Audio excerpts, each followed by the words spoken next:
Okay, welcome back, dear friends. The machine we are going to look at together is soccer on the Hackthebox. I've already spawned the machine earlier, and this is the IP address of the target. And as always, I will use the Palm box, which is online payload OS provided by the Hackthebox to do this penetration. Before we begin today's journey, if you don't mind, please subscribe to my channel and leave a like below. This will help me very, very much. Thank you for your support. So now, enough said, let's just get started. So then we can switch over to the viewer or GUI application of Payload OS. As you can see, I've already done the SQLMAP scanning with the usual options like scene scan, the version scan, the default script scan, and also the comprehensive scan by the option of -p-, and also the use T4 to speed up this process of scanning. So from the SQLMAP scanning results, the three open ports. The first one is 22, which is running SSH service, and also the actual version information. As always, this version doesn't have any vulnerability.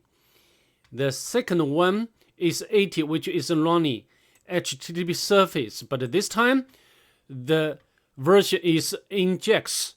Yeah, we need to keep this into our minds as we move forward. Next, would be 90, 91. I think this surface we are not so familiar, but we can leave that for a moment. And what we're going to do next is to do enumeration for the 80 port number. Let's fire up our browser and put the IP address of the target into the address bar. Let's hit enter. Yeah, we are having trouble finding that site. Yeah, we need to put this into our host file. Let's do it now. I clear the screen and echo the IP address of the target and the host name. And we can tunnel to sudo. Of course, we need to use sudo. Otherwise, we do not have permission to make a change to the etc host file. And I will use the T command line. Yeah, I will not use the Vim editor for now. So yeah, it's done. Now we can go back to our browser, refresh the page. Yeah, the page is loaded without any issue. And also we can check the source code of this page to see whether we can find or we can look for some suspicious information. But it doesn't have. And also we can try to see whether this site has robots file. But not found. And again, this is the version information or banner of the web server. And now we can use the legal tool to make some enumeration, right?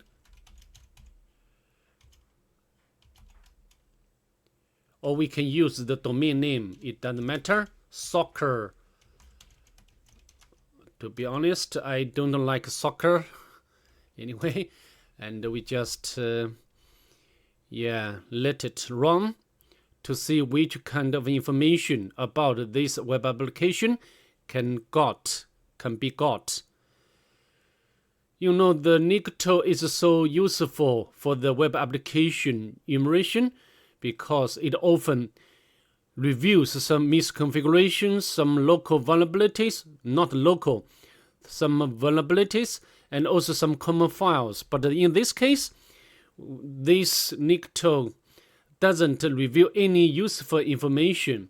And now what we are going to do next is to do the enumeration Of course, my favorite tool for this is SQLbuster, and we can specify the domain name HTTP and the word list and the dbuster. Of course, this is my always would be my first word list to enumerate directories, and the option extension option HTML back JS txt. Let's hit enter, to see which kind of information we can get or which directories can be enumerated out. And because it will take a bit long time, and I will come back later. Yeah, alright, as you can see, yeah, the SQLbuster has already enumerated out this directory. We can manually check this directory. We can go back to our browser and put this directory at the end, tiny. Yeah, as you can see, I think this is some sort of the CMS, and which is a tiny file manager, and we can use the. I'd like to quit the directory enumeration. We can use the search sprite and the tiny file. And there's some exploits or vulnerabilities. But this one, of course, at this moment, we don't have any credentials, right? And also don't have any version information. But as a pen tester, well, of course, we can try, right? Everything. So I'd like to try to this one, because this one is remote code execution, and we can make a copy, and we can use the M option, and then we can make it executable, and we can run. Yeah, we need to give the URL, of course, which should be soccer and the tiny, right? Admin. But we do not have any username, but this one give us example. I think this should be default credentials. We can try this credential to see whether this is working.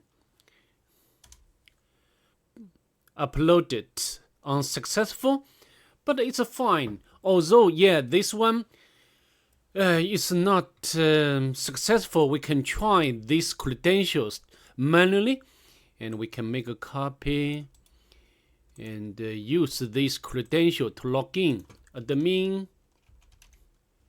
And because I don't want to manually check that shell script anyway, we have already logged in as admin, and from here we can know, yeah, this is a file manager. We can upload the file. Of course, what we can do next is to upload the PHP reverse shell file, right? And of course, I already, as we can list the files. I have already got this reverse shell PHP file ready, and which you can get from Pentest Monkey website. And of course, you need to do some modifications. Yeah, that is IP address or port number. So now we can go back to our browser. We can upload this reverse shell file, and let's go to our working directory. Open. But the specified folder are not writable.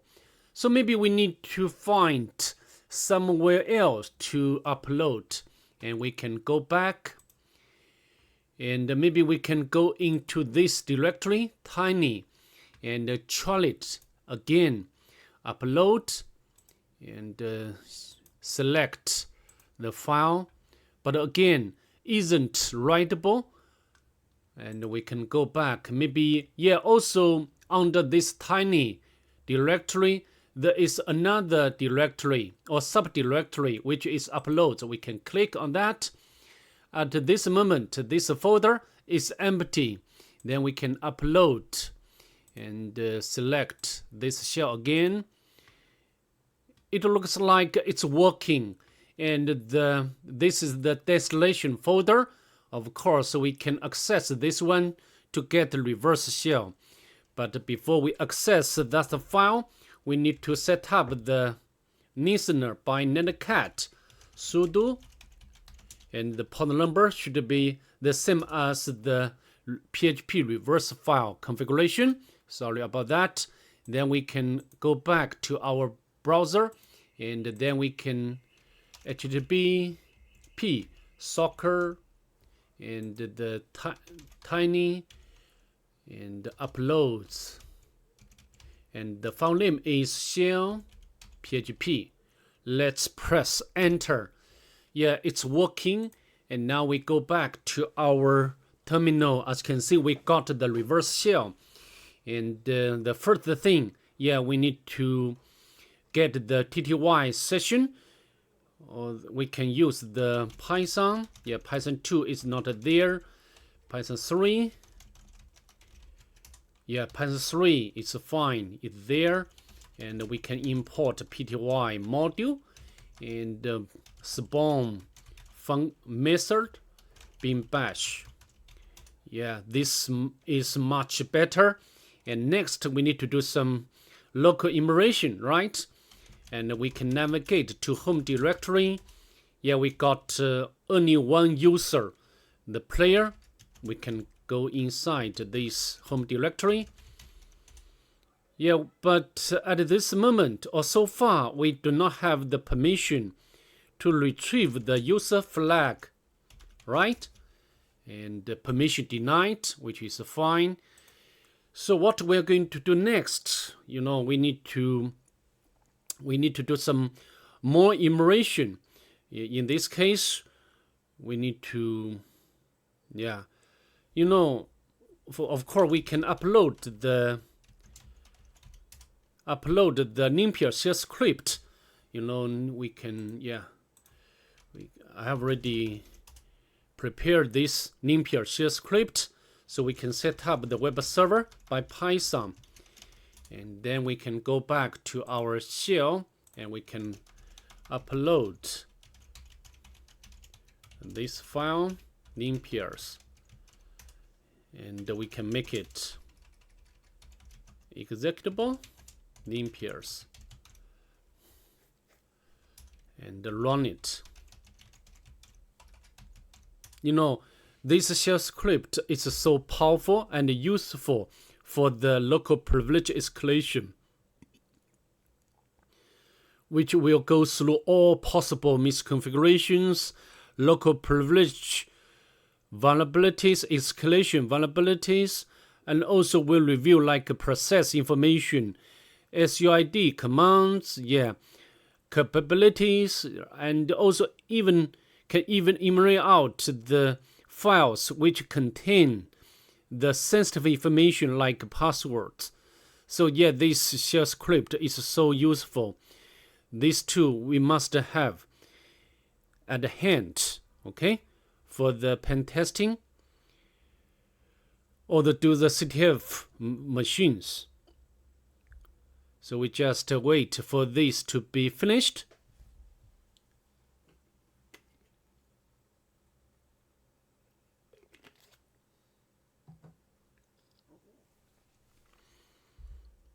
Yeah, this video will be going on, I'm afraid it would be a bit a long time, but I just want to showcase the complete process,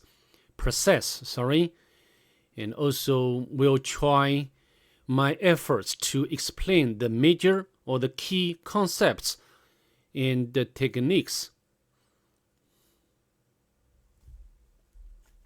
All right. Yeah, it's done, and we can scroll up to see whether we can find some interesting information. Yeah, the capabilities, but nothing special here. And we can go on scrolling. Nothing there. Nothing there.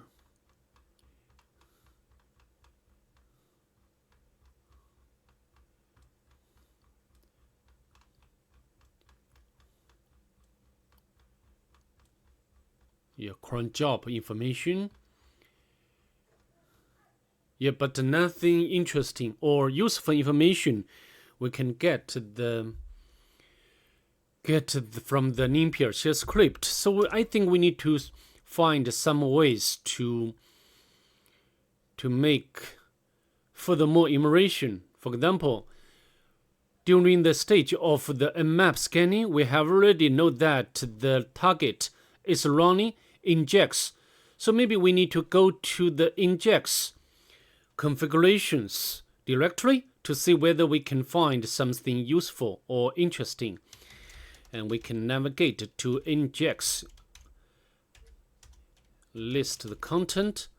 I think if you're familiar with the injects installation, the sites available will configure the virtual host or domain name. We can go to sites available.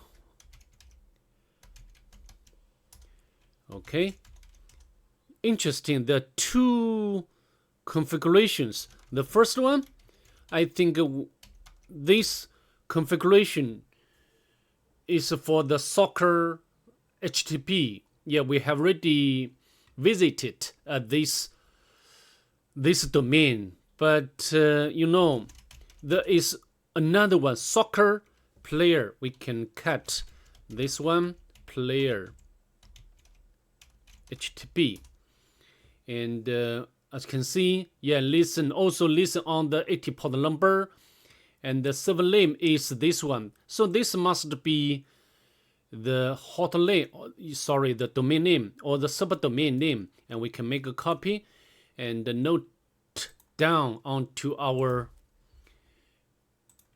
notebook.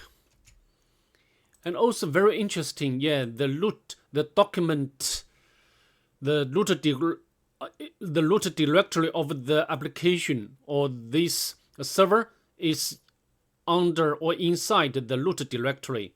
Very interesting. So maybe we can find some way to exploit this point.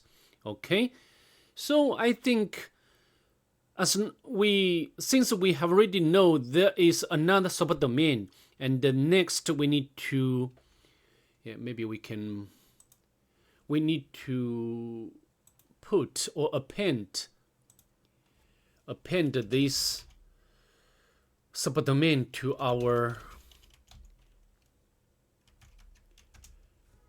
host file. Make a copy, sudo host file. Okay, let's hit enter. Now, of course, we need to visit this subdomain, and this is HTTP football club. We love soccer, not me. And of course, we can sign up, and then log in. We can sign up, but we need to open up the inspect tool and go to network. For example, we can Bob test.com, and the username is Bob, and the password is 123. Click sign up. Yes, successful. And then we can Bob log in. Yes, successful. And here, this is the check function. We can check whether this ticket is existent or not. For example, we can check 100. Yeah, this ticket doesn't exist. And from this network tab, you can know, yeah, this one just now sent or launch or trigger the request, and I think of course this is with the HTTP, but this one is a bit different, the WS or WebSocket, and also we can get the request information, but not here. But this one, yeah, we got this is this is the data what we posted. So I think we need to test whether this target has SQL injection vulnerability. And we can go back to our header. We can make a copy and use the SQLMAP to test. We can copy, and then we can go back to our terminal, and then we can use SQLMAP. And we need to specify the data. And the data is in JSON format, right?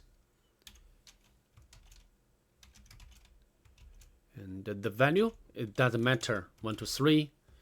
And we can hit enter to see whether, this target has SQL injection vulnerability. We can proceed.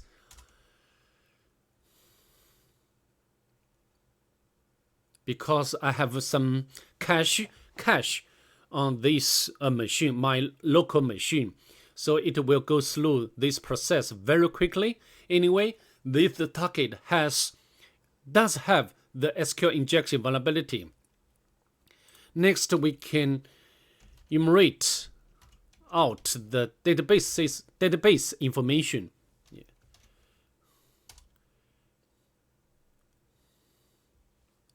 Okay, there's some available databases.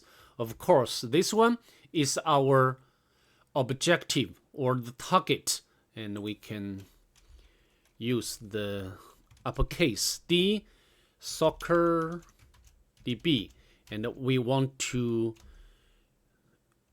enumerate tables information, and I'd like to use a batch option. I don't want to answer so many questions. Okay, we got one table, and we can configure the table name with the option of T accounts, and this time we need to enumerate how many columns for this table. Of course, if you do this machine the first time, this process will be so quick like this, because I have some hash, and we just want to dump the data from the column username, and password, and dump. Let's press enter. We got the username and password. Of course, if we go back to our terminal, we can know, we have already know that the player is the local user on the target. Now, I think we can log in via SSH to the target player and the IP address of a target. Oh, sorry, I mistyped the IP address. And the password, we just make a copy and then paste in here. And we can check ID, the membership information. And the first thing, we can retrieve the user flag. And the next, what we are going to do is to elevate our privilege to root user. The first thing we need to do or to check is sudo, right? And we can give the password of this user, but this user or current user may not run sudo on this machine.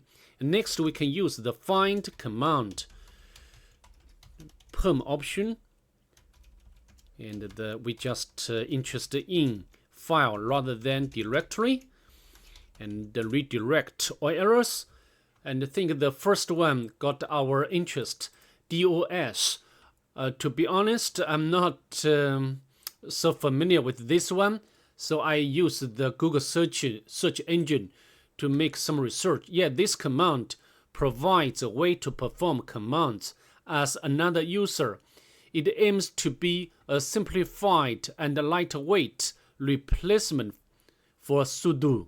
I think this is very much very much similar to the run as in the Windows, right? And as we scroll down the configuration, the doas tool is configured by the root set specified in this one.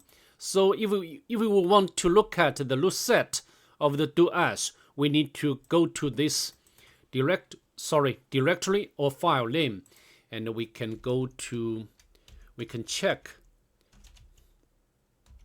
etc doas conf. Yeah, but this file does not exist, so we need to use the find command to look for this file on the target. So because we got the location, and then we can cat this command cat. Yeah, this one, this is the root set. As you can see, you can get some instruction or help from here. You can configure like a permit and also no pass or pass. For example, here, no pass. We do not need to provide the password of a root user and to run the dstat. Again, this one is also I didn't use this command before, so I'd like to use the Google engine search engine to give us more information. So this one, dstat is tool that is used to retrieve information or statistics from components of the system, such as network connections. Okay, and also we can get the help from main stat. As you can see, of course, there's so many options, and the different options can give us different information or statistics about some components like UDP, port number, like CPU, like disk. But also this dstat can run the external plugin. We can move forward. Yeah, this one, pass the files. The path that may contain external dstat. This is the file name, and we must use this pattern for the external plugin. But the plugin should be located in one of these three directories, and we can check on that. For example, this one, we can make a check. Maybe we can make a copy, right? And first we can check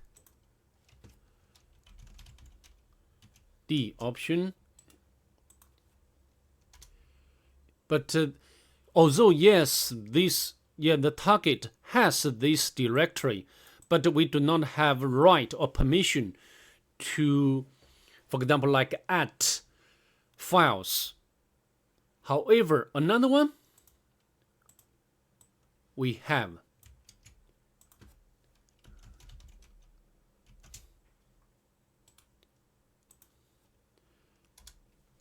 As you can see, the player has rights to create a file.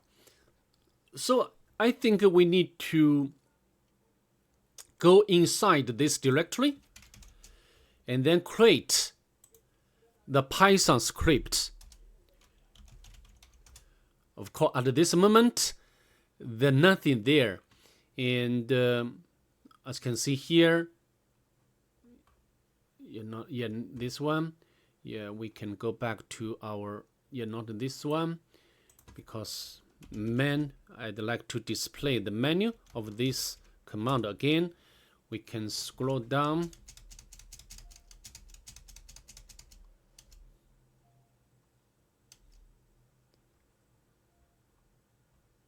yeah, we must use this is the Python plugins, and this is the prefix of this file name, and this is the actual name.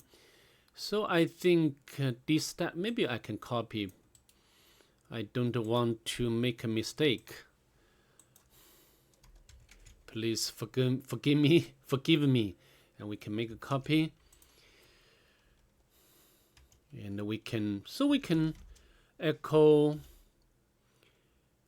import. Of course, this is the Python script. Echo OS module, OS system, and we can spawn the bin bash. And to, for example, of course, the file name should follow, yeah, the pattern. Make a copy, and we can name it like JSON py. No error. And then if we, yeah, as you can see here, instruction for this command, we can display the list of all plugins by the option of list. So we can dstat list. As you can see, this is the JSON, what we created just now. And then we can run this plugin by, of course, we need to run the doas, because we do not need to provide the password of a root user. And we can, sorry, I cannot remember.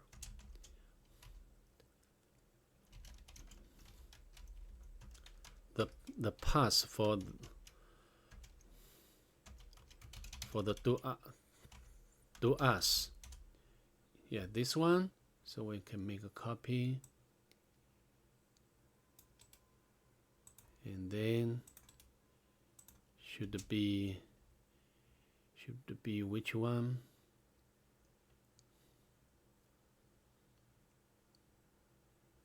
Yeah, this one. And the plugin name is JSON. Yeah, from the banner, we are successfully switched. Yeah, we successfully switch our shell to the root user. Then we can navigate to root directory, and then we can retrieve the root flag. Okay, excellent. Yeah, we have already done the machine. Yeah, which goes through all stages from the information enumeration to initial foothold, and finally we elevate our privilege to root user. So that's pretty much it. I hope to see you in the next one. Bye. Have a nice day.